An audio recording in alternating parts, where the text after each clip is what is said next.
Hello guys, welcome to my channel. நான் உங்கள் யுவராஜ். நீங்கள் பார்த்து கொண்டிருப்பது யூ சீரியஸ் யுவராஜ். இன்றைக்கி நம்ம எதை பற்றி பார்க்க போகிறோம்? ஜப்பானில் ஏற்பட்ட சக்தி வாய்ந்த நிலநடுக்கம் குறித்து தான் டீட்டெயிலாக பார்க்க போகிறோம்.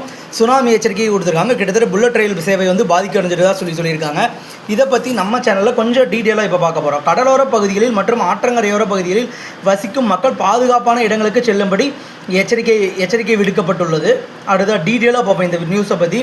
டோக்கியோ, ஜப்பானின் வடகிழக்கே இவாதே மாகாணத்திற்கு உட்பட்ட பகுதியில் பசிபிக் பெருங்கடலில் இன்று சக்தி வாய்ந்த நிலநடுக்கம் ஏற்பட்டுள்ளது. இது ரிக்டர் அளவுகோலில் 7.4 பதிவாகியுள்ளது. இந்நிலநடுக்கம் 10 கிலோமீட்டர் ஆழத்தில் மையம் கொண்டிருந்தது.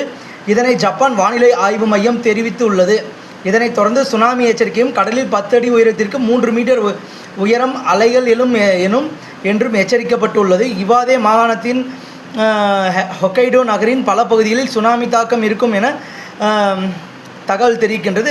எனினும் ஹொக்கைடோ அணுமின் நிலையத்தில் எவ்வித அசம்பாவிதங்களும் நிகழவில்லை என மின்சார வாரியம் தெரிவித்துள்ளது. இது போன்ற நிலநடுக்கம் தொடர்ச்சியாக தலைநகர்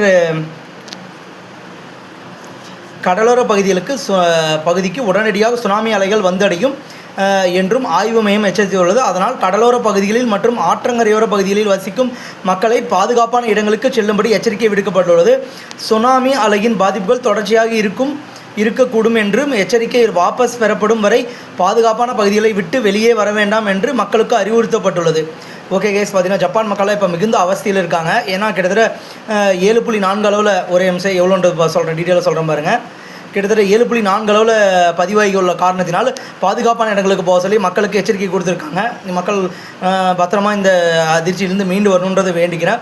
ஓகே கேஸ், தேங்க்யூ. இந்த வீடியோ உங்களுக்கு பிடிச்சிருந்தா லைக், ஷேர் அண்ட் சப்ஸ்கிரைப் பண்ணிக்கோங்க. ஜப்பான் மக்கள் கஷ்டப்படாமல் பாதுகாப்பாக இருக்கணுன்றதுக்கோசரம் எல்லோரும் ப்ரே பண்ணிக்கோங்க. நானும் ப்ரே பண்ணிக்கிறேன். Thank you guys, thank you.